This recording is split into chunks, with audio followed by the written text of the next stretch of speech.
నేను నిన్న విజిట్ చేసినప్పుడు ఈరోజు కూడా బాబు చాలా రికవరీ ఫాస్ట్గా ఉంది. వెంటిలేటరు అండ్ ఆక్సిజన్ లేకుండా ఆల్మోస్ట్ మోర్ దెన్ 72 అవర్స్ నుంచి గ్రో అవుతూ ఉన్నాడు. సో ఆల్ మూమెంట్స్ అన్నీ బాగున్నాయని ఈరోజే డాక్టర్స్ ఆల్రెడీ బులెటిన్లో కూడా ఇచ్చారు. అలాగే అరవింద్ గారు ఆ ఫ్యామిలీకి సంబంధించి అరవింద్ గారు అల్లు అర్జున్ తరపున, అలాగే Mythri movie makers and director Sukumar వాళ్ళందరూ ఫ్యామిలీకి 2 crores రూపీస్ ఇవ్వాలని వాళ్ళు డిసైడ్ చేసుకొని చెప్పడం జరిగింది.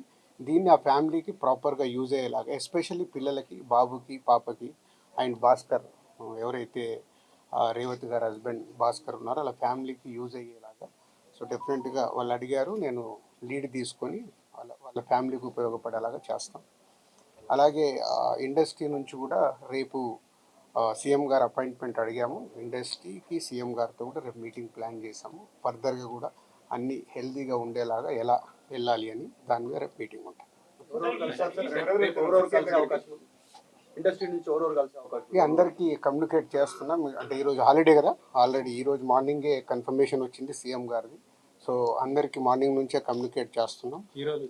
హీరోస్, డైరెక్టర్స్, ప్రొడ్యూసర్స్ అందరు కలిసి మీట్ అవుతాం. ఎఫ్డిసి తరపున ఈ ఫిలిం డెవలప్మెంట్ కార్పొరేషన్ తరపున ఈ మీటింగ్ ఆర్గనైజ్ చేసాం. రేపు మార్నింగ్ 10 o'clock ఆ మీటింగ్. అందరు హైదరాబాద్లో ఉన్న అందరినీ పిలుస్తున్నాం, అందరూ వస్తారు. అది ఇప్పుడు సీఎం గారు ఆఫీస్ నుంచి సీఎం రాగానే చెప్తాం. అరవింద్ గారు కూడా వస్తారా? అందరూ వస్తారు. ఫిలిం ఇండస్ట్రీకి సంబంధించిన అందరినీ తీసుకురావాల్సిన బాధ్యత అటు గవర్నమెంట్తో కలిపిన బాధ్యత నాది. కాబట్టి నేను మార్నింగ్ సీఎం గారు అపాయింట్మెంట్ రాగానే అందరు కమ్యూనికేట్ చేసాం. రేపు మీటింగ్ ఉంటుంది. ఎఫ్డీసీ చైర్మన్ అయినందుకు కల్పిస్తున్నారా, లేకపోతే ఫిల్మ్ ఇండస్ట్రీ వర్సెస్ కాంగ్రెస్ నడుస్తున్నది?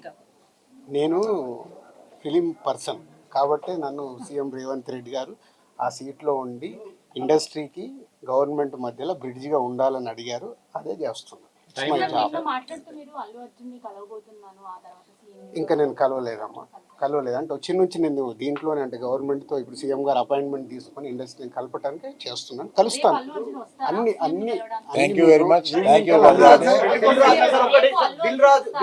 దిల్ రాజు కాంగ్రెస్ పర్సన్ కాకుండా, కాంగ్రెస్ పార్టీకి సేవ చేయకుండా ఎఫ్డీసీ చైర్మన్ ఇచ్చాము. రీజన్ ఏంటంటే సినీ ఇండస్ట్రీలో కీలకంగా ఉన్నారు.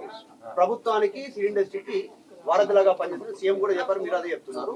రేపటి ఎజెండా ఏంటంటే గ్యాప్ ను ఫుల్ఫిల్ చేయబోతా ఉన్నారా Revanth Reddy versus cine industry? కాదు, మీరు మళ్ళీ నన్ను బ్రిడ్జికి ఎందుకు పెట్టారు?